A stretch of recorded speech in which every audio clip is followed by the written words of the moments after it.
ओम गणेशाय नमः। ओम नमः शिवाय। मैं निखिल ज्योतिष आचार्य आप सभी का मेरे चैनल पर पुनः स्वागत करता हूं। आशा करता हूं कि आप सभी स्वस्थ होंगे। महादेव की कृपा आप सभी पर सदैव बनी रहे। ये वीडियो तुला यानी कि लिब्रा के लिए अत्यंत विशेष है, क्योंकि यह वीडियो है वर्ष 2025 के वार्षिक राशिफल के बारे में। कैसा रहेगा आने वाला वर्ष 2025 तुला के लिए।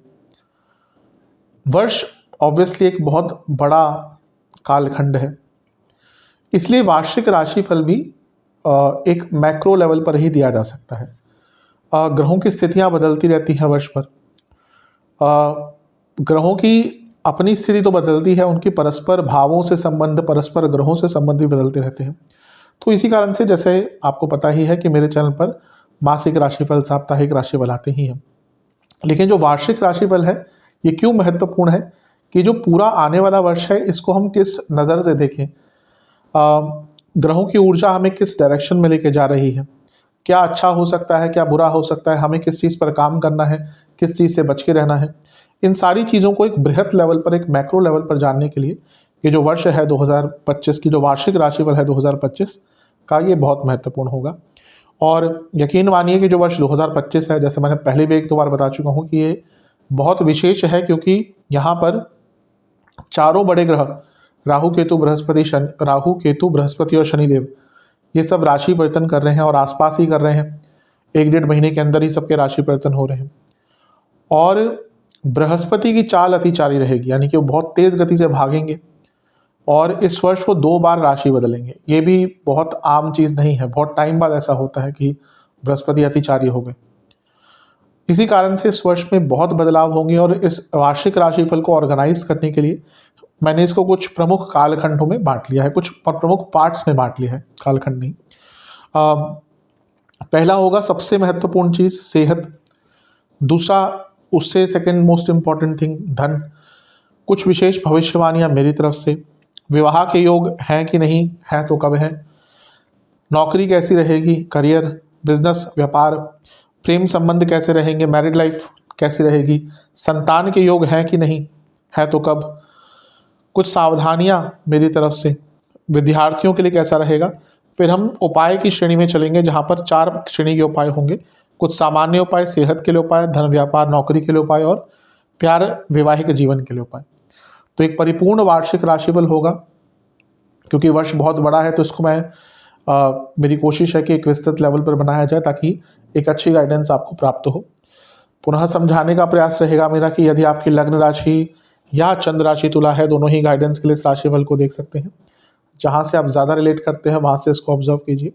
टेक्निकली अलग अलग राशिफल नहीं बन सकते, जहाँ से आपको लगता है कि आपको ज़्यादा रिलेट करता है वहाँ से इसको देखिए।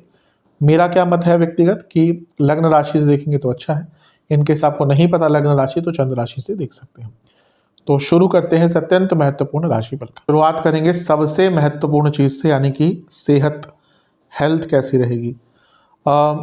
ठीक ठाक है, बुरी बहुत नहीं है। हाँ, कुछ चीज़ें हैं जो इम्पैक्ट डालेंगी। सबसे पहली चीज़ कि 21 जनवरी तक वर्ष के शुरुआत में ही मंगल वक्र अवस्था में, वक्री तो दिसंबर में ही हो गए थे, लेकिन वक्र अवस्था में लग्न भाव को देखेंगे। अब वक्री मंगल और नीच के मंगल दोनों ही उनको स्ट्रांग तो कर रहे हैं, उसमें कोई डाउट नहीं है। क्योंकि नीच का मंगल, वक्री ग्रह स्ट्रांग होता है, मैं कई बार समझा चुका हूँ। लेकिन मैं ये भी कई बार बोलता हूँ कि शुभ ग्रह की शुभता बढ़ती है वक्र होने पर, क्रूर ग्रह की क्रूरता भी बढ़ती है। दूसरा, मंगल आपके धन स्थान के स्वामी है, ठीक है, धन देंगे। सप्तमेश है, ठीक है, बिजनेस में या बाकी चीज़ों में लाभ दे सकते हैं, प्रमोशन भी दे सकते हैं। लेकिन यही मंगल आपके हेल्थ के लिए अच्छे नहीं है। 21 जनवरी तक बहुत ध्यान देना है, क्योंकि यहाँ पर चोट आदि के योग बनते हैं। बीपी की प्रॉब्लम जिनको है, कोलेस्ट्रॉल की प्रॉब्लम जिनको है, बहुत दिक्कत हो सकती है। और मंगल का यहाँ से चौथे भाव को देखना सीधा हृदय संबंधित रोग दर्शाता है। यानी कि जिनको ऑलरेडी प्रॉब्लम है हृदय संबंधित, बहुत ध्यान देने की आवश्यकता है। और इसके साथ ही जो एकदम हमेशा एक बॉर्डर पे रहते थे कि हाँ कोलेस्ट्रॉल बढ़ा हुआ है, बीपी बढ़ा हुआ है, पैल्पिटेशंस होती हैं, तो उनको भी जनवरी के महीने में बहुत ध्यान देने की आवश्यकता है। गुरु भी अष्टम में वक्री रहेंगे और गुरु जीव कारक हैं, और 4 फेब तक उनका वक्री रहना ये बॉडी में कई प्रकार की प्रॉब्लम जैसे इंडाइजेशन, लिवर की प्रॉब्लम, और इसके साथ ही पुरुषों में प्रोस्टेट, महिलाओं में यूट्रस की प्रॉब्लम दिखाता है। तो शुरुआती भाग में साल के फरवरी तक ये चीज़ें झेलनी पड़ सकती हैं। इसके बाद क्या होगा कि मंगल पतित हो जाएंगे, तो उनका प्रभाव जो है वो लग्न से हट जाएगा, उनकी जो दृष्टि है वो लग्न से हट जाएगी अप्रैल तक। उसके बाद वो पुनः 10वें भाव में आएंगे, तो मई जून के बाद फिर से उनका प्रभाव लग्न में आ जाएगा, लेकिन हाँ तब वो वक्री नहीं होंगे, तो उतनी क्रूरता नहीं होगी जितनी साल के शुरुआती भाग में होगा। इसके साथ आपको किस चीज़ की चिंता करनी है? शुक्र की। क्यों? शुक्र उच्च के हो जाएंगे और बहुत लंबे टाइम तक उच्च के होंगे। करीबन जनवरी के अंत से लेकर जनवरी अंत में है तो फरवरी, मार्च, अप्रैल, मई 4-4.5 महीने शुक्र उच्च के रहेंगे। ये स्टार्ट होगा जनवरी के अंत से। अब ये अच्छा है, लेकिन छठे घर में है, और छठे घर के शुक्र मैं वैसे भी कहता हूँ कि मे भी धन आदि आपको दे जाए, लेकिन व्यक्ति को थोड़ा सा दुखी रखते हैं, और यहाँ पे वो रोग स्थान में भी है। और सबसे इम्पोर्टेंट चीज़ है कि वो एक समय आएगा मार्च में, 2 मार्च से लेकर 13 अप्रैल, उसमें वो वक्री रहेंगे। तो यहाँ पे सेहत को लेकर बहुत केयरफुल रहना है, क्योंकि लग्नेश है वो, ना केवल हम शुक्र की बात करें हैं, वो आपके लग्नेश हैं, और छठे भाव में उनका वक्रावस्था में जाना और उच्च का होना और राहु के साथ बैठना, ये जैसा मैंने कहा, मैं धन आदि के सेक्शन पे आऊँगा, पैसा करियर आदि के लिए अच्छा योग है, लेकिन ये सेहत के लिए नेगेटिव चीज़ें इंडिकेट कर रहा है। जिनको डायबिटीज़ है, हार्मोनल इश्यूज़ हैं, प्राइवेट पार्ट से जुड़ी प्रॉब्लम्स हैं, जिनको इन्फेक्शंस बहुत रहते हैं, और जो बहुत ज़्यादा सेक्सुअली अलग अलग पार्टनर से इन्वॉल्व रहते हैं, उनको यहाँ पर कई प्रकार की प्रॉब्लम सेक्सुअली जो एसटीडीज़ कहते हैं वो यहाँ पे हो सकती है। स्पेशली जो यंगस्टर, जहाँ पे आजकल इसमें कल्चर है कॉमन, तो थोड़ा सा केयरफुल रहने की आवश्यकता है यहाँ पे। इसके साथ ही आपको इंटेस्टाइन से जुड़ी प्रॉब्लम, जिनको कोलाइटिस आदि की प्रॉब्लम है, उनको भी मार्च अप्रैल में ये प्रॉब्लम तंग कर सकती है। और मार्च अप्रैल केवल शुक्र के प्रभाव के कारण बुरा नहीं होगा। यहाँ पर क्या होगा ना, आपके लिए थोड़ा सा तुला को ध्यान देने की आवश्यकता है, क्योंकि एक ऐसी घटना घट रही है मार्च में जहाँ पर आपके शनिदेव के गोचर वाले दिन यानी कि 29 मार्च को 6 ग्रहों का जमावड़ा आपके छठे भाव में होगा, और ये रोग का स्थान है। और 29 मार्च को यहाँ पे सूर्य ग्रहण भी लगेगा, और उससे 2 हफ्ते पहले 14 मार्च को 12वें घर में सूर्य चंद्र ग्रहण लगेगा। तो 2 ग्रहण छठे और 12वें में इंडिकेट करता है कि अचानक से तबीयत बिगड़ सकती है, अस्पताल के चक्कर लग सकते हैं। तो मार्च का महीना और अप्रैल का महीना ये थोड़ा सा आपके लिए कष्टकारी है। इसके बाद जो स्थिति बनेगी ग्रहों की, उसमें थोड़ा सा सुधार होगा, जो आपके लिए थोड़ा सा प्रॉमिसिंग है। शनिदेव के हमने गोचर की बात कर ली। हाँ, आप शनिदेव छठे घर में आए हैं, तो आपको पूरे वर्ष ही अब अपने डाइजेशन को लेकर ध्यान देना है, क्योंकि छठे घर के शनि डाइजेशन को स्लो करते हैं, बॉडी में अपचन बहुत क्रिएट करते हैं, और अपचन से कई प्रकार की प्रॉब्लम क्रिएट होती है। जो अगर आप आयुर्वेद कभी पढ़ें, क्योंकि मैंने आयुर्वेद में स्टडीज़ करी है, मैंने डिप्लोमा आदि कोर्स किया है, और मैंने थोड़ा सा बहुत प्रैक्टिस भी करता था पहले, अब समय नहीं मिलता, तो उसमें आधार ही आपके हेल्थ का आपके पाचन तंत्र को ही माना जाता है। आप कितने भी अष्टांग हृदयम पढ़ लीजिए, बाकी जो बड़े बड़े ग्रंथ हैं आयुर्वेद के, उसमें आपके पाचन तंत्र को ही कहीं ना कहीं बहुत महत्वता दी जाती है। इसलिए जो मणिपुर चक्र होता है वो भी कहीं ना कहीं पेट के पास ही होता है। जब हम 7 चक्रों की बात करते हैं तो मणि है, मणिपुर चक्र। तो यहाँ पर आपको अपने पाचन तंत्र पर बहुत ध्यान देना है, अपने डाइजेशन को ठीक करने का प्रयास कीजिएगा। ज़्यादा इंडाइजेशन रहती है तो उसके कारण कई प्रकार की दिक्कत परेशानियाँ आपको फेस करने को मिल सकती हैं, तो थोड़ा सा ध्यान देने की आवश्यकता है। इसके बाद ग्रहों के गोचर पर स्थिति डाल देते हैं, बड़े ग्रहों के गोचर पर। गुरु आ जाएंगे आपके भाग्य स्थान में 14 मई। केतु आ जाएंगे 11वें घर में 18 मई। राहु आ जाएंगे 5वें भाव में 18 मई। अब इसमें से गुरु आपको मिला जुला प्रभाव देंगे क्योंकि वो जीव कारक है, और 8वें से निकल गए तो वो एक नाते से अच्छा है, और वो देवगुरु हैं तो लग्न को देखेंगे ये भी अच्छा है, लेकिन वो आपके रोग स्थान के भी स्वामी हैं, और फिर से छठे भाव का स्वामित्व है, यानी कि आपको अपने खाने पीने पर, अपने डाइजेशन पर बहुत ध्यान देना है। गुरु का प्रभाव लग्न पर फैट बढ़ाता है, तो आपका वेट भी बढ़ सकता है और वो कहीं ना कहीं और इंडिकेट करा कि पाचन तंत्र में प्रॉब्लम आ सकती है। केतु का 12वें घर से निकल जाना भी थोड़ा सा ठीक होता है, क्योंकि 12वें घर के केतु रेगुलरली दवाइयों के चक्कर, डॉक्टर के चक्कर, अस्पताल के चक्कर लगवाते रहते हैं। लेकिन अब क्योंकि वो केतु आपके 11वें घर में आ जाएंगे तो वहाँ से थोड़ी सी स्थिरता आएगी। राहु एक ऐसे ग्रह हैं जो थोड़ा सा तंग करेंगे, क्योंकि राहु लग्न को देखेंगे तो यहाँ पर आपको साइनस आदि की प्रॉब्लम्स, सर के रोग, डिप्रेशन और स्लीप डिसऑर्डर्स बहुत तंग करेंगे। और एंग्जाइटी का लेवल इस वर्ष आपका बहुत ज़्यादा रहेगा, क्योंकि छठे भाव के स्वामी गुरु जो कि अतिचारी हैं और राहु लग्न को देखेंगे, तो आपके जो एंग्जाइटी का जो एक लेवल है ना वो बहुत बड़ी मात्रा में रहेगा। तो थोड़ा सा इन सब चीज़ों पर ध्यान दीजिएगा। अब देखिए, मैं आपको एक बात बताता हूँ कि कुछ लोग बोलेंगे कि नेगेटिव बता रहे हैं, वो मैं उनको मूर्ख लोगों की श्रेणी में रखता हूँ। मेरे को नेगेटिव पॉजिटिव बताकर कुछ नहीं होता, मैं यथातथ बताता हूँ। जो मेरे चैनल रेगुलर देखते हैं उनको पता है, ये आप लोगों के लिए कि हाँ ये प्रॉब्लम्स आ सकती हैं और अगर ये इंडिकेशंस आती हैं उनसे कैसे अपने आप को बचा जा सके। जो ज्योतिष पहले से ही एक्शन लेने वाला एक विद्या है, ना कि फिर सब कुछ हो गए उसके बाद आप कुछ भी उल्टे सीधे उपाय करते रहें। पहले ही अगर आप समझ जाए कि हाँ ये प्रॉब्लम आ रही है और पहले ही आप थोड़े से एक्शन ले लें, तो उन लोगों के लिए ज्योतिष बहुत काम करता है। क्योंकि मैंने कभी कभी देखता हूँ लोग बोलते हैं आपकी डरा रहे हैं, मेरे को क्या मिलता है डराने की। ये चीज़ें आपके साथ घटित हो सकती हैं और पहले भी कई लोगों के साथ घटित होती हैं। जब मेरे पास कंसल्टेशन आती है उन्होंने बताया था कि मैंने ये चीज़ बताई थी और उनके साथ ऐसा हुआ। तो यहाँ पे आपको केयरफुल रहने की आवश्यकता है, ना कि डरने की। जो मैंने कहा कि हाँ इंडाइजेशन हो सकती है, स्लीप डिसऑर्डर्स हो सकते हैं, तो अपने दिनचर्या को कुछ भी करके चीज़ों को ठीक करने का कोशिश करेंगे तो उससे आपको लाभ प्राप्त होगा। तो इन सब चीज़ों से आपको बच के रहना है थोड़ा सा। इसके बाद वर्ष के अंत में थोड़ा सा आपको ध्यान देना है, क्योंकि वर्ष के अंत में क्या होगा कि आपके बुध आपके लग्न में पतित हो जाएंगे। ये होगा 23 नवंबर को और आपके वो लग्न में गिर जाएंगे। गिरा हुआ ग्रह या पतित ग्रह कभी भी अच्छा नहीं होता और वो आपके 12वें घर के स्वामी भी हैं। इसलिए यहाँ पे आपको वर्ष के एकदम अंतिम भाग में बहुत ज़्यादा ध्यान देने की आवश्यकता है। और एक समय वर्ष के मध्य में भी आएगा जब मंगल और शनि का समसप्तक योग होगा। ये जो समय है ये आपका रहेगा अराउंड 28 जुलाई से 13 सितंबर।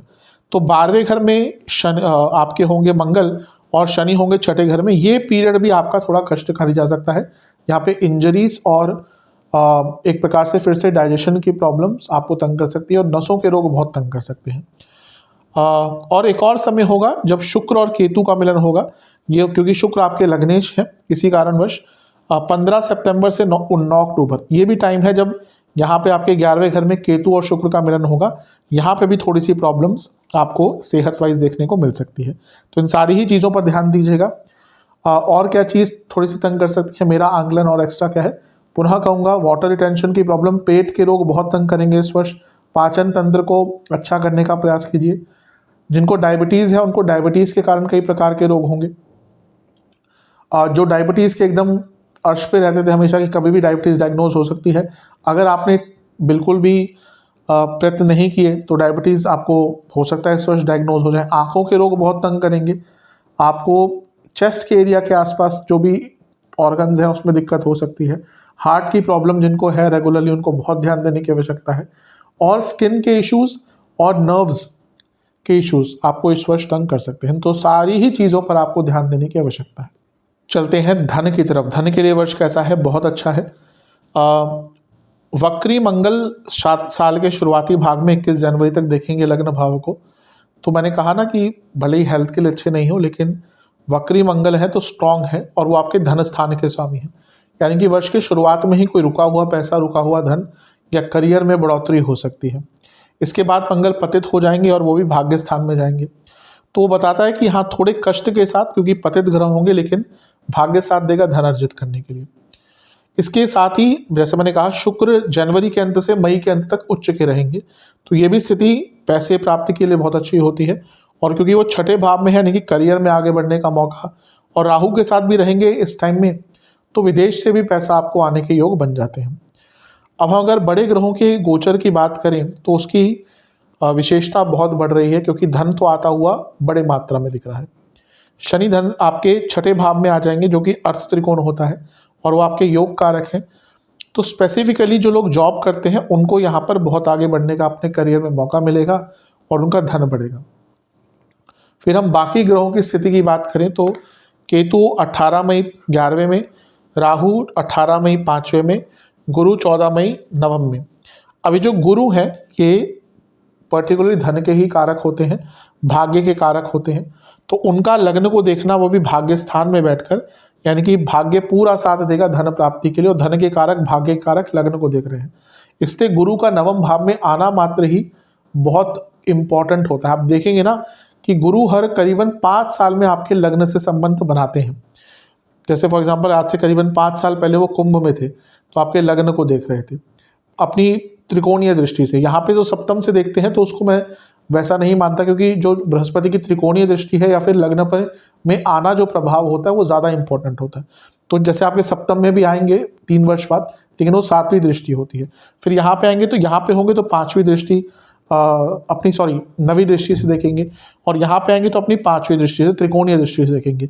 फिर 5 साल बाद आपके लग्न भाव में आकर स्थापित हो जाएंगे। तो ये वर्ष 5 साल पहले भी अगर आपके वर्ष जीवन में कुछ धन के मामले में बेटर हुआ था, तो ये भी समय है जब आपको धन के हिसाब से बहुत कुछ अच्छा प्राप्त होगा। ये लक्ष्मी स्थान भी होता है और धन के कारक हैं, तो लक्ष्मी आपकी बढ़ेगी। और इससे इम्पॉर्टेंट है कि लक्ष्मी स्थान में बैठकर राहु भी देख रहे हैं, और राहु किस में बैठे हैं राशि में, शनि की राशि में। तो शनि उनके डिस्पोजिटर हो गए, और शनि आपके योग कारक हैं, यानी कि योग कारक की भूमिका राहु निभाएंगे और आपके लिए बहुत अच्छे लाभ देकर जाएंगे। तो धन के मामले में तो देखें ये वर्ष बहुत अच्छा है। हाँ, केतु कभी कभी प्रतिबंधित करते हैं धन को, यानी कि धन को रोकते हैं। फॉर एग्जाम्पल आपका काम तो हो गया लेकिन पैसा विलंबित मिल रहा है। लेकिन हाँ, केतु मनी के सोर्सेस में बदलाव का मौका भी देते हैं। तो ओवरऑल अगर मैं देखूं तो धन के हिसाब से पूरा ही वर्ष आपका हर्ष उल्लास भरा है, यानी कि बहुत धन आता हुआ दिख रहा है। चलते हैं कुछ विशेष भविष्यवाणियों की तरफ से, जिनका आंकलन मैंने अपनी तरफ से किया है।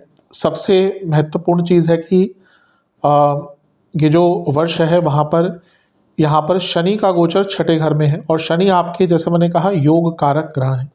तो योग कारक ग्रह का छठे घर में आना 29 मार्च को ये होगा।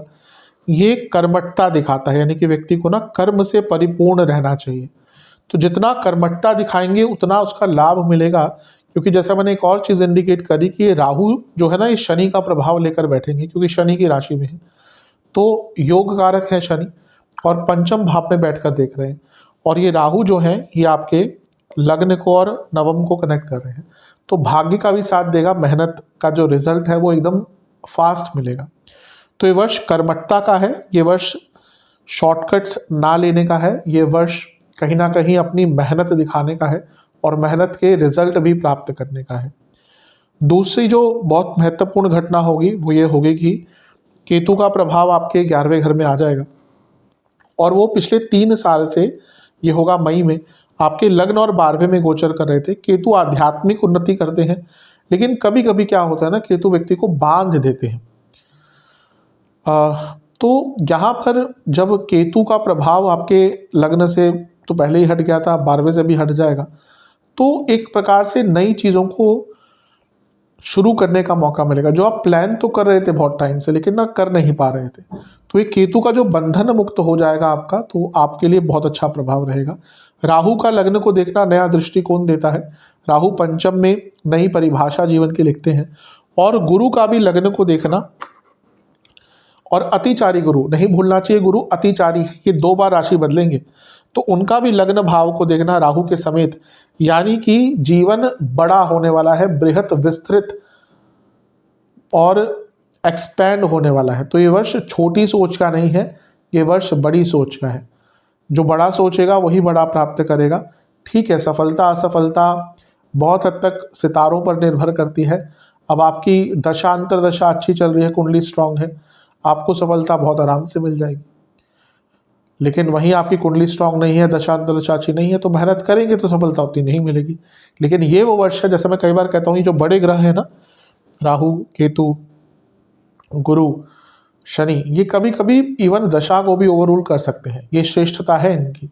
पूरा नहीं कहूँगा लेकिन अपना प्रभाव ये बहुत रखते हैं। तो ये वर्ष बड़ा सोचने का है, बड़ा करने का है, छोटी सोच नहीं रखनी।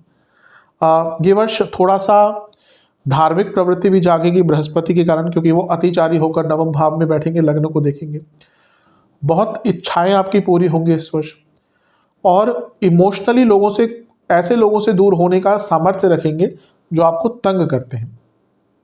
तुला वालों की एक दिक्कत होती है, ये मैं हमेशा बताता भी हूँ कि ना हम बहुत हारमोनियस लोग होते हैं, किसी को बुरा ना लग जाए, मैं किसी को कुछ बोल दूँ कहीं वो बुरा ना मान जाए, ये चीज़ें इनके मन में चलती रहती है। इसके कारण ना लोग इनको बहुत इमोशनली टॉर्चर भी करते हैं, ग्रांटेड भी लेते हैं। तो यहाँ पे एक प्रभाव है जहाँ पे आपको इमोशनली उन लोगों से दूर होने का आपके अंदर हिम्मत होगी जो आपको तंग करते हैं। सक्सेस की जगह प्राप्त होगी, और एक प्रकार से ये जीवन आप आगे जो वर्ष है ये आपके जीवन को प्रज्वलित करने का है। ये वर्ष आपके जीवन में एक नया उजाला लाने का है, अंधेरे से निकलने का है। जो चीज़ें नहीं बन रही थी, जो काम नहीं बन रहे थे, जो जीवन का एक रास्ता नहीं मिल रहा था, वो रास्ता प्राप्त होगा और जीवन में होप वापस आएगी, जीवन में उम्मीद वापस आएगी। तो ये वर्ष बहुत अच्छा है, इसका लाभ उठाइएगा। बस जो मैंने सबसे पहले कहा था, कर्मठता नहीं भूलनी, क्योंकि शनि तो देते हैं और देते हैं तो बहुत देते हैं, लेकिन कर्मठतापूर्ण व्यक्ति को ही देते हैं। तो shortcuts is not the way out this year, यानी कि शॉर्टकट्स नहीं लेने, जो भी करना है पूरी डेडिकेशन से करना है, समयबद्ध तरीके से करना है। सफलता आपको अवश्य प्राप्त होगी, कोई रोक नहीं सकता अगर आपने इस चीज़ को माना तो। अब करते हैं विवाह के योग की बात कि क्या विवाह का योग है इस वर्ष, अगर है तो कब है। सबसे पहली बात तो जो विवाह का प्रबल टाइम थोड़ा सा स्टार्ट होगा वो अप्रैल से होगा, क्योंकि शनि 29 मार्च तक आपके 7वें घर को देखेंगे। तो उनकी 7वें घर पर दृष्टि, हाँ अगर बहुत अच्छी दशा अंतर दशा है तो शादी हो सकती है, लेकिन अधिकतम लोगों को ये शादी करने में थोड़ी सी प्रॉब्लम क्रिएट करते हैं, यानी कि बनती बनती बात बिगड़ जाती है। तो शनि का 6ठे घर पर प्रभाव जब आएगा, यानी कि 29 मार्च से, तो विवाह के रास्ते खुलेंगे। फिर उसके बाद जब गुरु का गोचर होगा 14 मई को और राहु का गोचर होगा 18 मई को, तो उसके बाद से चीज़ें थोड़ी सी बेटर होना शुरू हो जाएंगी, क्योंकि गुरु और राहु, गुरु तो अपने आप में विशेष जो शुभता है, शुभ चीज़ें हैं उसके कारक होते ही हैं, और राहु भी कैटलिस्ट का काम करते हैं। तो आपका जो सबसे अच्छा पीरियड विवाह का होगा वो होगा 14 मई से लेकर 18 अक्टूबर, जब तक बृहस्पति आगे नहीं चले जाते। तो ये पीरियड विवाह का सबसे अच्छा होगा। इसके बीच में भी एक पीरियड होगा जो अति विशेष होगा, जब मंगल आपके लग्न में स्थापित हो जाएंगे। ये होगा 13 सितंबर को, और करीबन इसके 1.5 महीने तक मंगल लग्न में होंगे, क्योंकि मंगल सप्तमेश है, तो उनका लग्न में बैठकर सप्तम को देखना विवाह के योग बनाता है। तो ये वो कालखंड है जिसमें विवाह के योग आपके बहुत आराम से बन जाएंगे। बस एक नेगेटिव चीज़ है कि केतु भी ना देखेंगे सप्तम भाव को। तो केतु से क्या होता है ना कभी कभी कि चीज़ें अपूर्ण रह जाती हैं, यानी कि ना सब ठीक है, बात भी हो रही है, लड़का लड़की एक दूसरे को पसंद भी कर रहे हैं, फिर भी कहीं ना कोई कमी रख देते हैं वो, क्या तो कोई रिश्तेदार कुछ बोल देगा। तो कोशिश कीजिएगा कि ये जो समय मैंने बताया है ना, इसमें बहुत जल्दी चीज़ें रैप अप हो जाए, कि हाँ अटके ना या डिले ना हो, एक स्ट्रेट वे कॉन्वर्सेशन होगी तो बहुत आराम से विवाह हो जाएगा। चलते हैं करियर की तरफ। करियर के लिए देखिए, वैसे तो वर्ष देखा जाए अच्छा है। मैंने एक हिंट दिया भी था कि शनि का जो प्रभाव है वो अच्छा रिजल्ट लेकर आएगा जब मैं स्पेशल प्रेडिक्शन की बात कर रहा था, लेकिन कुछ ऐसे समय भी हैं जहाँ पर आपको केयरफुल रहने की आवश्यकता भी है। सबसे पहले मंगल आपके नीच के और वक्री रहेंगे 10वें घर में, जो करियर का भाव है 21 जनवरी तक। तो यहाँ पे गड़बड़ हो सकती है कार्य क्षेत्र में, क्योंकि यहाँ पे गलतियाँ हो सकती है, एग्रेशन आ सकती है, और क्योंकि वो सप्तमेश है तो आपकी इमेज भी खराब हो सकती है, इमेज को खराब करने का प्रयत्न भी हो सकता है। अच्छा, इसके बाद क्या होगा कि मंगल पतित हो जाएंगे, पतित अवस्था में वक्री भी रहेंगे कुछ टाइम तक, लेकिन वो सप्तमेश है, पतित है। तो आपको ना मैं कहूँगा ये वर्ष के जून तक अपनी इमेज को लेकर कार्य क्षेत्र में बहुत ज़्यादा केयरफुल रहना है, क्योंकि बार बार ऐसा होगा कि आपसे क्वेश्चन पूछे जाएंगे, आपके वर्क कार्यशैली पर आपके प्रश्न उठ सकते हैं, और आपको बदनाम करने का या आपकी गुडविल को खराब करने का भयंकर प्रयत्न होगा। इसमें गलती थोड़ी बहुत आपकी भी होगी, मैं मना नहीं कर रहा, लेकिन जो आपको पसंद नहीं करते उनके प्रयास और उनके प्रयत्न थोड़े से ज़्यादा यहाँ पे रहेंगे। इसके साथ अगर हम बात करें कि और कौन से सेंसिटिव टाइम होंगे, वो होगा मार्च का समय, जब आपके छठे भाव में जो करियर का एक भाव होता है, शनि भी आ जाएंगे और 6 ग्रह रहेंगे 29 मार्च के आसपास, और सूर्य ग्रहण भी लग रहा है। तो ये बता रहा है कि ये समय सेंसिटिव है, बहुत प्रेशर रहेगा, परिस्थितियां बहुत अच्छी नहीं रहेंगी, लड़ाई झगड़े बहुत हुआ करेंगे, आर्ग्यूमेंट्स बहुत होंगे, बहुत कॉम्पिटिटिव एक एनवायरनमेंट रहेगा, अनफॉरगिविंग एनवायरनमेंट रहेगा। और ये इससे पहले, क्योंकि 14 मार्च को भी ग्रहण लगेगा और उसका प्रभाव भी छठे घर पर होगा, तो ये मार्च, मान के चलिए मार्च अप्रैल तक का टाइम कार्य क्षेत्र में उलझने, गुस्सा, प्रेशर, स्ट्रेस सब कुछ लेकर आने वाला है। उसके बाद जो है चीज़ें थोड़ा सा ठीक होना शुरू होंगी, क्योंकि उसके बाद ग्रहों का गोचर और बड़े ग्रहों का गोचर होगा। शनि तो 29 मार्च को आ जाएंगे, लेकिन अप्रैल तक उन पर बहुत ग्रहों का प्रभाव रहेगा। मई से राहु पंचम में आ जाएंगे, गुरु नवम में आ जाएंगे, 14 मई को गुरु और 18 मई को राहु केतु। तो ये एक प्रकार से करियर में थोड़ा सा बदलाव लाएगा। सबसे पहले शनि की बात करें तो शनि, क्योंकि आपके योग कारक हैं, करियर के भाव में जाएंगे, तो करियर को फिर एक नया रास्ता, एक स्टेबिलिटी देना शुरू करेंगे। बस जैसा मैंने अभी स्पेशल प्रेडिक्शन में थोड़ी देर पहले कहा था, कर्मठता का वर्ष है, तो कार्य से पीछे मत हटिएगा। अप्रैल मई के बाद तो आपको करियर में आगे बढ़ने से कोई रोक नहीं सकता। और पुनः कहूँगा, शनि जो राहु पर भी प्रभाव डालकर बैठे हैं, क्योंकि राहु शनि की राशि में है। मैं हमेशा बताता हूँ कि राहु और केतु की कोई भी राशि नहीं होती। उनकी विशेषता या उनको विशेष ग्रह क्यों माना जाता है, क्योंकि उनका स्वभाव ये होता है कि वो जिस भाव में जाते हैं उसको अपना लेते हैं। राहु केतु कोई फिजिकल एंटिटीज नहीं है, बाकी जितने भी हम ग्रह देखें they are physical entities, Rahu Ketu नहीं है। तो उनकी कोई राशि भी किसी क्लासिक्स में नहीं लिखी है, बृहत्पराशर होरा शास्त्र आदि में नहीं लिखी है। तो मेरा यही मानना है, और अधिकतम ज्योतिष इस मत से सहमति रखते हैं कि राहु केतु की राशि नहीं होती, लेकिन वो जिस भाव में जाते हैं उसको ग्रहण कर लेते हैं, उसके स्वामी पर भी अपना थोड़ा सा अधिकार जमाते हैं, क्योंकि जो उनके डिस्पोजिटर होते हैं जैसे शनि, तो उनका प्रभाव भी रहेगा। और राहु लग्न पर देखेंगे, यानी कि एक प्रकार से राहु और शनि दोनों का प्रभाव लग्न पर होगा। शनि योग कारक है, राहु बृहत है, तो आपके करियर को बढ़ाने का मौका मिलेगा। मई के बाद से विदेश जाने का मौका मिल सकता है करियर में, और आपकी सोच बहुत विशाल हो जाएगी। और गुरु की दृष्टि भी हो जाएगी, और गुरु भाग्य स्थान में बैठकर देख रहे हैं, 2 उपचे भावों के स्वामी है, यानी कि अपनी मेहनत से, अपनी क्षमता से करियर में आगे जा पाएंगे। केतु बदलाव दिखाता है, तो मई के आसपास बहुत बड़ा बदलाव भी करियर में आ सकता है। वो जॉब चेंज हो, नवम में गुरु ट्रांसफर दिखाते हैं और राहु विदेश का योग बनाते हैं। तो जो लोग जॉब ट्रांसफर देख रहे थे, जॉब चेंज देख रहे थे, विदेश जाने का योग जो देख रहे थे, उनके लिए मई के बाद का जो समय है बहुत अच्छा रहेगा, आपको ये सारी चीज़ें प्राप्त हो सकती हैं। बस एक चीज़ का ध्यान रखना है, गुरु अतिचारी नवम में रहेंगे मई से अक्टूबर, यहाँ पे बॉसेस से ईगो क्लैशेस बहुत ज़्यादा होंगी। इस चीज़ को अगर आपने नियंत्रित रख लिया तो ये जो वर्ष है करियर के हिसाब से आपका अच्छा ही है। विशेष प्रेडिक्शन, थोड़ा रेस्टलेस रहेंगे कई बार, तो अपने रेस्टलेस माइंड पर कंट्रोल रखना है। ज्ञान प्राप्ति करनी है करियर में, और अपने आप को एक्सप्रेस करना है कि हाँ मुझे ये आता है, मैं इस चीज़ के लिए तैयार हूँ। क्योंकि कई बार ऐसा होता है तुला के साथ, जैसे मैं पहले बताता हूँ, ये लोगों को हर्ट नहीं करना चाहते, कभी कभी चीज़ें बोलने से थोड़ा सा झिझक जाते हैं, लेकिन यहाँ पे वो नहीं करना, इंटेलिजेंस का उपयोग करना है, ज़्यादा नेगेटिव नहीं सोचना, अपने आप को मेंटली स्ट्रॉन्ग करते रहना है। और भाग्य का साथ भी आपको मिलेगा, लेकिन अपने मैनेजमेंट और बॉसेस से संबंध बनाकर रखिएगा। ज़्यादा उग्रता मत दिखाइएगा स्पेशली साल के शुरुआती भाग में। प्रमोशन के बहुत अच्छे योग हैं। जो लोग गवर्नमेंट जॉब ढूंढ रहे थे उनके लिए भी वर्ष के बहुत अच्छा कोई संदेश लेकर आ सकता है, कोई न्यूज़ लेकर आ सकता है, और चेंज ला रहा है ये वर्ष, बहुत बड़ा ट्रांसफॉर्मेशन। ना केवल जॉब के चेंज की बात कर रहा हूँ, आपके जो पूरे करियर का आउटलुक है वही बदल सकता है। जो लोग real estate, digital marketing, finance, sales, advertisement, teaching, administrative job, या फिर इमिग्रेशन से जुड़ा कोई भी कार्य करते हैं, या फिर एक्टिंग जैसे कुछ क्रिएटिव फील्ड से जुड़ा कुछ कार्य करते हैं, उनके लिए पूरा ही वर्ष अच्छा हो।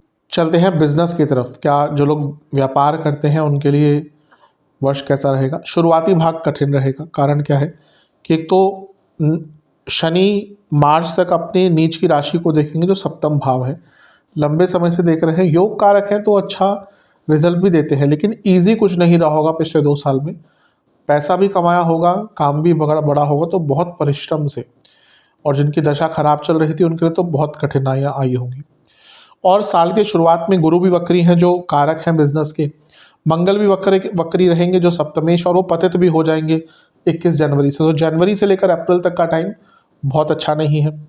29 मार्च को छठे भाव में बहुत सारे ग्रह रहेंगे, मार्च अप्रैल बल्कि मानिए कि छठे भाव में बहुत सारे ग्रह रहेंगे, और यहाँ पे ग्रहण भी लग रहा है 29 मार्च को।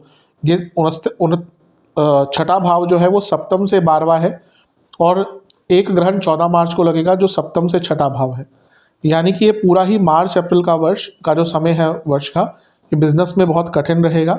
इसके बाद चीज़ें बहुत हद तक बेटर होना शुरू हो जाएंगी। शनि का प्रभाव 29 मार्च को हट जाएगा तो बिजनेस में उछाल आएगी। गुरु 14 मई को नवम भाव में आ जाएंगे, भाग्य स्थान में। मंगल की स्थिति भी मई जून तक आते आते थोड़ी ठीक हो जाएगी, और राहु आपके पंचम भाव में आ जाएंगे, केतु आपके 11वें घर में आ जाएंगे। तो गुरु जो कि कारक हैं बिजनेस के, उनका भाग्य स्थान में आना अच्छा है। लग्न को देखना है, यानी कि आइडियाज़ आएंगे, बिजनेस को आगे बढ़ाने का मौका मिलेगा। राहु का प्रभाव भी है, और राहु सप्तम से 11वें में है, यानी कि विदेश से पैसा, अचानक बड़ा धन और बिजनेस को एक्सपैंड करने का मौका मिलेगा। और केतु का प्रभाव सप्तम पर चेंजेस लाने का मौका देगा, स्ट्रक्चरल चेंजेस हो, टेक्निकल चेंजेस हो। और योग कारक का सप्तम से 12वें में आना, यानी कि अगर आप अपने किसी बिजनेस को ख़त्म करके कोई नया बिजनेस भी स्टार्ट करना चाहते हैं तो उसके लिए भी पूरा ही वर्ष बहुत अच्छा है। तो कह सकते हैं कि अप्रैल मई तक का टाइम थोड़ा कष्टकारी है, उसके बाद बिजनेस बहुत तेज़ गति से आगे बढ़ेगा। कुछ विशेष भविष्यवाणियाँ, अपने माइंड पर कंट्रोल रखना पड़ेगा, क्योंकि वर्ष ऐसा है माइंड कंट्रोल कई बार जाएगा और गलत निर्णय ले लेंगे। कई बार भ्रमित भी होंगे। अपने आप को फ्लेक्सिबल रखिएगा और अपने बिजनेस में नई नई चीज़ें इम्प्लीमेंट करते रहिएगा। धन आएगा, उसको अच्छी तरह से यूज़ कीजिएगा। कई ऐसे मौके आएंगे स्पेशली मई के बाद जहाँ पे बहुत अच्छी अच्छी डील्स आपको प्राप्त होंगी। बिजनेस पर लेकिन कंट्रोल बनाकर रखना पड़ेगा। जैसे मैंने शुरू में कहा, बहुत बार मन भ्रमित होगा, माइंड कंट्रोल नहीं रहेगा, माइंड पर कंट्रोल नहीं रहेगा और वहाँ पे गलत निर्णय ले सकते हैं। तो ऐसी स्थिति में क्या करना है, कोई भी इम्पल्सिव और स्पॉन्टेनियस निर्णय नहीं लेना। आपको अपने बिजनेस में पूरा इन्वॉल्वमेंट दिखाइएगा, पेशेंस रखिएगा। कुछ नया कर रहे हैं तो एकदम इंस्टेंट रिजल्ट मत मानिएगा, क्योंकि शनि छठे घर में है, एकदम रिजल्ट नहीं देते। इसलिए इम्पल्सिवनेस नहीं रखनी, अचानक से किसी चीज़ की अभिलाषा नहीं रखनी। समयबद्ध तरीके से प्लान्ड वे में आगे बढ़ेंगे तो बिजनेस में आगे बढ़ने से कोई रोक नहीं सकता। Real estate, automobile, marketing, construction, education field, consultation से जुड़ा कुछ कार्य करते हैं, पब्लिशिंग से जुड़ा कार्य करते हैं, immigration, aviation, human resource, agriculture products, health services, इनसे जुड़ा कुछ भी काम करते हैं तो ये पूरा ही वर्ष आपका अच्छा जाएगा। चलते हैं लव एंड रिलेशनशिप की तरफ। लव एंड रिलेशनशिप के लिए वर्ष अच्छा नहीं है, क्योंकि जो भी प्रमुख फैक्टर्स होते हैं वो बहुत अच्छा इंडिकेशन नहीं दे रहे। सबसे पहले पंचम में शनि मार्च तक रहेंगे, भले ही योग कारक ग्रह हैं लेकिन शनि तो शनि है, तो प्रॉब्लम्स आ ही रही होंगी पहले रिलेशनशिप में। अब क्या है ना कि शुक्र जो कारक है रिलेशनशिप के, वो जनवरी में छठे भाव में आ जाएंगे और करीबन 4 महीने तक उच्च के रहेंगे। अब ये पैसों आदि के लिए ठीक है, लेकिन शुक्र का छठे घर में आना अच्छा नहीं होता। फिर वो राहु के साथ है, यानी कि थर्ड पार्टी सिचुएशन, चीटिंग, ये सब होगा, विश्वास की कमी होगी। और यहाँ पे बहुत सारे ग्रह रहेंगे, ग्रहण भी लगेगा जिसमें शुक्र इन्वॉल्व होंगे, ग्रहण लगेगा जिसमें शनि पंचमेश इन्वॉल्व होंगे, तो यहाँ से कोई स्थिरता नहीं दिख रही। मंगल 21 जनवरी तक आपके पंचम को देखेंगे वक्री और नीच के, और फिर पतित हो जाएंगे, वो भी पंचम से पंचम में। पतित ग्रह पंचम से पंचम, यानी कि लड़ाई झगड़े, चीज़ों को ठीक करने का मौका ही नहीं मिलेगा। उसके बाद भी कुछ टाइम के लिए आएंगे, 1.5-2 महीने के लिए फिर से, और पंचम को देखेंगे। फिर यहाँ पे आ जाएंगे अराउंड जून के आसपास, फिर भी वो पंचम को देखेंगे। यानी कि मंगल का ही प्रभाव आधे साल तक करीबन पंचम भाव पे है, जो बता रहा है कि लड़ाई झगड़े बहुत होंगे। और बाकी ग्रहों की स्थिति पर नज़र डालें तो जब शनि का प्रभाव हटेगा, लेट्स से कि 29 मार्च को शनि आ गए यहाँ पे, लेकिन कुछ ही 1.5 महीने बाद राहु आ जाएंगे, केतु यहाँ पे आ जाएंगे, यानी कि पंचम भाव पर राहु केतु का प्रभाव आ गया, और गुरु का प्रभाव नवम में आ जाएगा। हाँ, गुरु की दृष्टि रहेगी, यानी कि थोड़ा सा तो ठीक होगा, क्योंकि गुरु कैसे भी है तो गुरु, क्यों मैं ऐसा कह रहा हूँ कैसे भी है, क्योंकि वो छठे घर के स्वामी हैं। लेकिन गुरु का प्रभाव थोड़ा सा व्यक्ति के अंदर इंटेलिजेंस, पेशेंस, विजडम देता है। लेकिन ओवरऑल देखा जाए ये तो वर्ष है आपके लिए बहुत इजी नहीं रहेगा, प्रॉब्लम्स रहेंगी। और शनि जुलाई में वक्री भी हो जाएंगे, तो पंचमेश का वक्री होना और राहु का पंचम में बैठना बहुत प्रकार की प्रॉब्लम देगा। ये वर्ष रिलेशनशिप के लिए अच्छा नहीं है। ट्रस्ट इश्यूज, एक दूसरे पर विश्वास ना कर पाना, एक दूसरे को समझ ना पाना, ये सारी ही चीज़ें मिलकर आपको बहुत तंग करने वाली हैं। तो ये वर्ष थोड़ा सा कठिन है रिलेशनशिप के लिए। विशेष प्रेडिक्शन, एक्सप्रेसिव रहिएगा। अगर लड़ाई झगड़े होते हैं तो उससे थोड़ा सा आगे बढ़ने की कोशिश कीजिएगा। यात्राएं कीजिएगा पार्टनर्स के साथ। कभी कभी यात्राओं से एक फ्रेशनेस बन जाती है। कॉन्फ्लिक्ट्स होंगे लेकिन उसको सॉल्व करना है। कभी कभी क्या होता है, कॉन्फ्लिक्ट होता है, फिर वो एक ओपन एंडेड लड़ाई रह जाती है और फिर दिक्कतें बढ़ती है। ज़्यादा आगे की नहीं सोचना, थोड़ा सा अपने पार्टनर को स्पेस भी देना है, और एक फॉरगिवनेस की भावना भी होनी चाहिए। मैं कई बार लोगों को बताता हूँ जो कंसल्टेशन के लिए आते हैं कि फॉरगिवनेस नहीं है आपके अंदर ना, भूल जाइए कि आपका रिलेशनशिप और मैरिज लाइफ चल सकती है आज के टाइम में। दोनों ही साइड में होना चाहिए कि चलो छोटी मोटी गलती पर मुंह बनाकर, झगड़ा कर कर, मूड खराब कर कर नहीं बैठना चाहिए, क्योंकि ये बढ़ते बढ़ते ऊर्जा तंग करती ही है आगे। अभी लगता है आपको कि आप नाराज़ होंगे, आपके पार्टनर आपको मनाएंगे, 1 साल मना लेंगे, 1.5 साल मना लेंगे, 2 साल मना लेंगे, 3 साल बाद वही बोलेंगे कि भाड़ में जाओ। तो थोड़ा सा अपने अंदर भी एक फॉरगिवनेस की भावना आपको रखनी चाहिए, और ये दोनों पर ही इम्प्लाई होता है। इसके साथ आपको अपने और अपने पार्टनर की सेल्फ रिस्पेक्ट पर भी ध्यान देना है, और एक दूसरे को एक आत्मीय तौर पर जानने का प्रयास करना है। एक दूसरे को समझ पाते हैं ना, एक जो अंडरस्टैंडिंग है, physical intimacy, physical appearance, physical जो एक भाव होता है वो बहुत इंपॉर्टेंट होता है, लेकिन वो एक सीमित समय के लिए रहता है। लेकिन अगर आपका एक आत्मीय कनेक्शन है ना, तो वो शादियां या वो रिलेशनशिप बहुत लंबे खींचते हैं।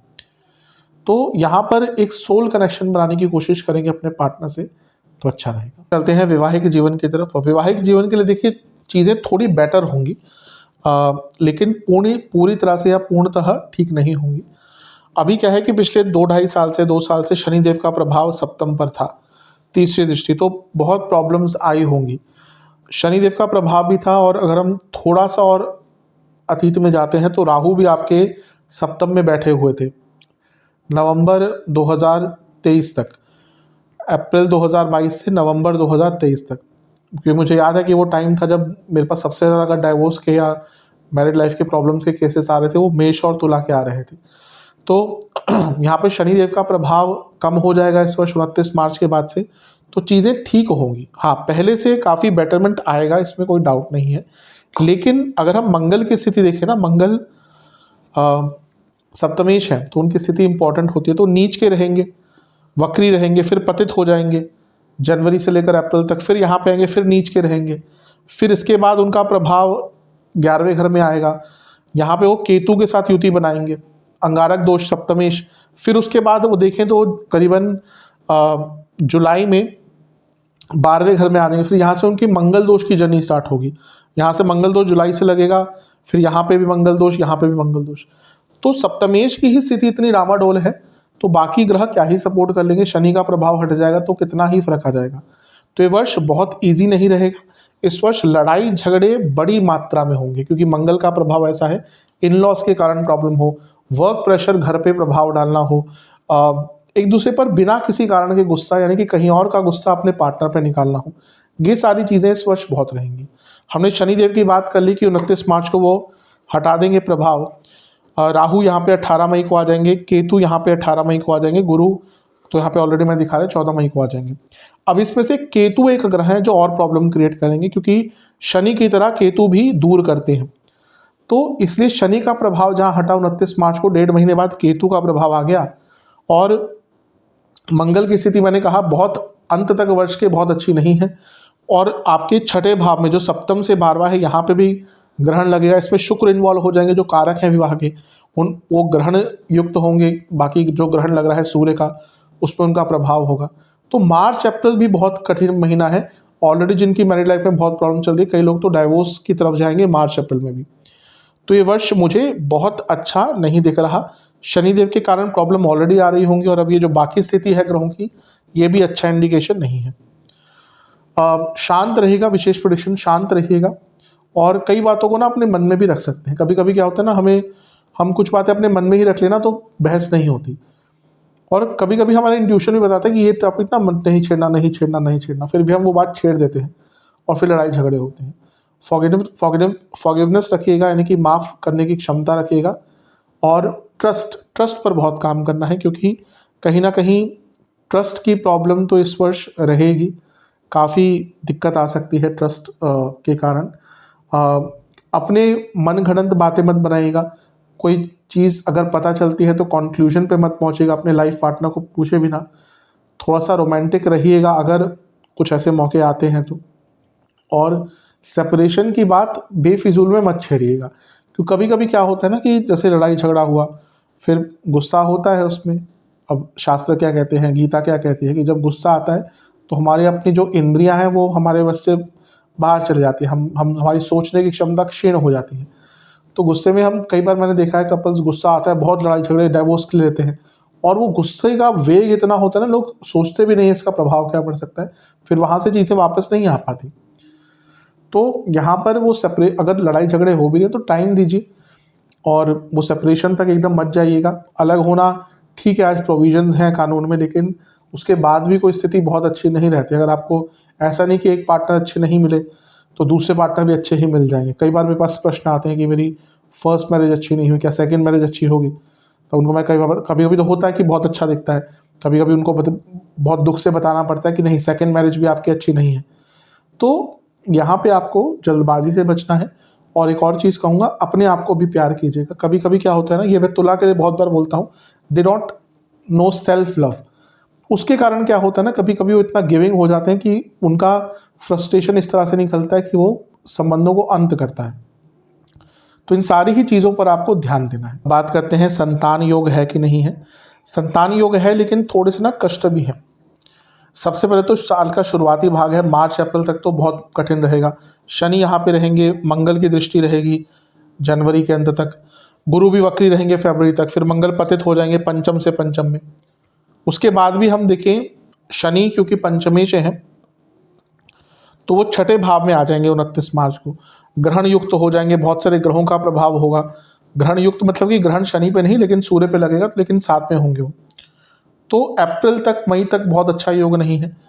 इसके बाद जो गुरु का गोचर होगा, गुरु क्योंकि संतान के कारक हैं तो अपने आप में विशेषता लाते हैं, तो गुरु का गोचर हो जाएगा। गुरु आपके नवम भाव में आ जाएंगे 14 मई को, केतु 18 मई को 11वें घर में, राहु 18 मई को 5वें घर में। अब इसमें गुरु का प्रभाव बहुत अच्छा है क्योंकि वो अतिचारी है, और लग्न को भी देखेंगे और पंचम को भी देखेंगे, तो ये संतान के योग बनाता है। तो सबसे अप्रोप्रिएट टाइम कब होगा? 14 मई से 18 अक्टूबर, जब तक आपके जो बृहस्पति हैं वो नवम भाव में है।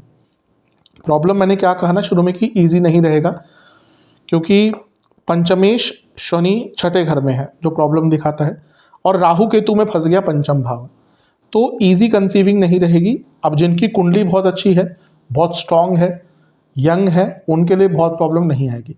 लेकिन एज ज़्यादा है, कुंडली भी वीक है, तो उनको प्रॉब्लम आ सकती है। तो दो चीज़ आपको करनी है। पहले ही डॉक्टर से सलाह ले लेना कि क्या कोई प्रॉब्लम तो नहीं है। अगर दिक्कत आ रही है तो डॉक्टरी हेल्प ले लीजिएगा, और अगर ज़्यादा ही प्रॉब्लम है तो क्योंकि यहाँ पे डॉक्टरी चीज़ अलग है, अगर हो सकता है कुंडली में ही बहुत दोष हो, उसके कारण भी कभी कभी होता है कि संतान प्राप्ति नहीं होती। तो दोनों ही तरह से आपको चीज़ों की हेल्प लेनी है, लेकिन जो समय मैंने कहा मई से अक्टूबर, ये सबसे श्रेष्ठ होगा। बात करते हैं कुछ सावधानियों की। सबसे पहले तो शनि या शुक्र से ही स्टार्ट करते हैं। शुक्र बहुत लंबे अरसे तक छठे भाव में रहेंगे, जनवरी के अंत से मई के अंत तक। ठीक है, उच्च के हैं, धन आदि सब मिलेगा, मैं बता चुका हूँ, लेकिन फ्रस्ट्रेशन बहुत रहेगी, बहुत फ्रस्ट्रेशन रहेगी, चिंताएं, स्ट्रेस बहुत ज़्यादा, उस पर नियंत्रण रखना पड़ेगा। स्ट्रेस मैनेजमेंट नहीं कर पाए तो वर्ष तंग करेगा। शनि योग कारक होने के नाते, क्योंकि वो आपके छठे भाव में आ जाएंगे, वहाँ से भी दिख रहा है कि स्ट्रेस रहेगा, तो अपने स्ट्रेस मैनेजमेंट पर ध्यान देना है। राहु 18 मई पंचम, गुरु 14 मई नवम, केतु 18 मई 11वें घर में। अब यहाँ पे राहु और बृहस्पति ना आपके लग्न को देख रहे हैं, जो अच्छा है, बुरा नहीं है। लेकिन ये दोनों ग्रह जब एक साथ प्रभाव डालते हैं ना, तो व्यक्ति के जीवन को बढ़ाते हैं आगे, लेकिन कभी कभी व्यक्ति ना उसको ये नहीं पता चलता कि रुकना कहाँ पे है, और उसके कारण वो बहुत ज़्यादा ओवर अपने आप को एक्सर्ट कर देता है, ओवर अप्लाई कर देता है, फिर उसके कारण दिक्कत आती है। तो यहाँ पे आपको इन सब चीज़ों पर बहुत ध्यान देना है। और सबसे इम्पॉर्टेंट चीज़ है, केतु 11वें घर में कभी कभी व्यक्ति के जीवन में सेल्फ डाउट क्रिएट करते हैं, तो उससे भी आपको बचना है। इसके अलावा ये वर्ष ऐसा रहेगा जहाँ पे कभी कभी चीज़ें पोस्टपोन होंगी, डिले होंगी, क्योंकि शनि जुलाई में ही वक्री हो जाएंगे और बहुत लंबे कालखंड के लिए वक्री रहेंगे, जुलाई से नवंबर तक, नवंबर के अंत तक। तो यहाँ पर चीज़ें थोड़ी डिले भी होंगी, क्योंकि योग कारक ग्रह है। अकेलापन बहुत तंग करेगा इस वर्ष, उस पर काम करना है। किसी पर ट्रस्ट नहीं करना, लेकिन अपने ऊपर बढ़ाना है। चेंजेस से डरना नहीं, जहाँ चेंजेस से डर गए ये वर्ष नाकाम हो जाएगा। और एक चीज़ जो बहुत बहुत बहुत ध्यान से रखिएगा, समझिएगा, षड्यंत्र, ऑफिस हो या पर्सनल लाइफ हो, दोनों ही जगह पर आपको धोखा मिलेगा, षड्यंत्र अच्छा रहेगा, बच के रहेगा। अपनों से ज़्यादा धोखा मिलेगा, अपनों से ज़्यादा खतरा है इस वर्ष में, दूसरों से के बजाय। जो आपके अपने रिश्तेदार आदि है ना, उनसे बहुत बच के रहेगा। बहुत कठिनाइयाँ आपको देंगे, धोखे देंगे। और धन तो अपने किसी रिश्तेदार दोस्त को दीजिएगा ही मत, देंगे तो फिर भूल जाएगा, वापस आएगा। गिल्ट फीलिंग बहुत रहेगी पुरानी चीज़ों को लेकर। और कभी कभी क्या होगा ना, अपने बारे में ही नहीं समझ पाएंगे, अपने आप को नहीं समझ पाएंगे। सक्सेस को बहुत जल्दी सेलिब्रेट मत कीजिएगा जब तक कार्य पूर्ण नहीं हो जाते। और कभी कभी ओवर एक्साइटमेंट भी आपके अंदर बहुत आएगी, और उसके कारण भी दिक्कत हो सकती है। ये वर्ष अगर आप अपने जीवन में एक फ्लो, एक रिदम नहीं ला पाए, तो ये वर्ष थोड़ा सा प्रॉब्लमेटिक भी हो सकता है। तो इन सारी ही सावधानियों पर बहुत गहनता से विचार कीजिएगा। चलते हैं स्टूडेंट्स की तरफ। स्टूडेंट्स के लिए तो अति विशेष, बहुत अच्छा वर्ष है, बहुत अच्छा। सबसे पहले तो पंचम के स्वामी शनि पंचम में ही मार्च तक रहेंगे, अच्छा है। मंगल का प्रभाव पंचम पर रहेगा साल के शुरुआती भाग में, जनवरी के अंत तक। फिर मंगल पंचम से पंचम, मंगल की बात क्यों कह रहा हूँ, क्योंकि मंगल कॉम्पिटिटिव एग्जाम्स के लिए अच्छे हैं, तो ये अच्छा प्रभाव है। फिर पंचमेश आ जाएंगे आपके छठे घर में, ये भी बहुत अच्छा है कॉम्पिटिटिव एग्जाम्स के लिए। हाँ, बस मार्च अप्रैल में क्योंकि छठे में ग्रहण भी लगेगा, शनि भी उसमें इन्वॉल्व होंगे, तो थोड़ा फोकस और कॉन्फिडेंस कम हो सकता है। अदरवाइज ये कॉम्पिटिटिव एग्जाम्स के लिए बहुत अच्छे हैं। राहु पंचम में आ जाएंगे 18 मई, गुरु 14 मई, केतु 11वें में 18 मई। अब इसमें राहु बहुत अच्छा प्रभाव देंगे। जो स्टूडेंट्स विदेश जाना चाहते थे उनके लिए बहुत अच्छा समय होगा 18 मई के बाद से। और गुरु 14 मई को आकर अपनी नवी दृष्टि से पंचम भाव को देखेंगे, जो भाग्य का साथ बताता है। और गुरु भी छठे घर के स्वामी हैं, जो कॉम्पिटिटिव एग्जाम में सफलता दिखाता है। और वो तीसरे घर के स्वामी भी हैं, दोपचय भाव, यानी कि स्टूडेंट्स की कर्मठता, उनके प्रयास, उनके एफर्ट्स बहुत बढ़ जाएंगे मई के बाद। तो कह सकते हैं कि अप्रैल के बाद का जो समय है आपका बहुत अच्छा है। मंगल का प्रभाव भी अप्रैल में फिर से वो चौथे घर में आ जाएंगे, 10वें घर में आ जाएंगे, तो पंचम को देखेंगे। फिर उसके बाद भी करीबन जुलाई तक पंचम को देखेंगे 11वें घर में आके। और उसके बाद भी अगर देखिए उनका छठे घर पर प्रभाव बहुत लंबे टाइम तक रहेगा। तो कॉम्पिटिटिव एग्जाम्स के लिए तो पूरा ही वर्ष आपका बहुत अच्छा है, लाभ उठाइएगा। बस मार्च अप्रैल का टाइम थोड़ा सा, जैसे मैंने कहा, कॉन्फिडेंस और ट्रस्ट, अपने ऊपर से फोकस कम रहेगा। विशेष भविष्यवाणियाँ, ऊर्जा को संभाल के और संचरित और नियमित रखिएगा। स्ट्रेस होगा, बहुत स्ट्रेस होगा, उसको मैनेज कर लिया तो इस वर्ष आपको कोई रोक ही नहीं सकता। चेंजेस लाइएगा अपने आप में, समय के अनुसार बदलिएगा, रिसेप्टिव रहिएगा। पेशेंस बहुत इंपॉर्टेंट है इस वर्ष। और किसी के भरोसे नहीं रहना कि वो मेरा साथ देगा, मेरा दोस्त मेरे साथ पढ़ेगा तो मैं पढ़ूंगा या पढ़ूंगी, नहीं। इस वर्ष अकेले चलना है।